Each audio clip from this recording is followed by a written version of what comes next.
Pemirsa, Aida Yusepa, pegawai honor Pemkot Palembang yang meninggal dunia akibat termotong oleh si jago abang yang melahap habis warung sekaligus tempat tinggalnya, dikenal baik sama ramah oleh tetangganya. Kobaran api sama asap hitam memang sudah lama menghilang dari lokasi kemotongan yang terjadi di Jalan Lingkar Selatan, Kecamatan Rambutan, Banyuasin. Tapi duko yang ditinggalkan masih membekas di hati keluarga maupun tetangga.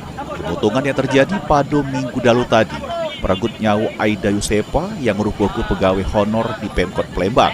Dikata Tobi selaku tetangga korban, kalau Aida ini sudah menempati warung manisan tersebut sudah sekitar 5 tahun bersama laki sama 2 anaknya. Korban dikenal ramah sama baik ke wong-wong termasuk para tetangga. Kalau yang sering di sini ada 4 beranak, dua putranya kan suami istri. Memang saat itu korban lagi sendirian. Untuk posisi di dalam sendirian, tapi di luar ada anak sama suaminya ada di luar. Pak, sosok korban sendiri seperti apa?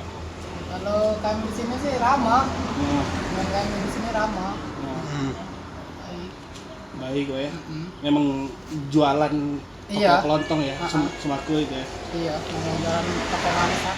Mbak ini, warung manisan tersebut tinggal nyiso ke puing-puing bangunan. Samu kenangan dari sosok almarhumah Aida Yusepa. Kini sosok betino yang dikenal sederhana sama murah senyum tersebut bakal selalu dikenang sebagai tetangga yang baik sama ramah. Heru Wahyudi, PAL TV.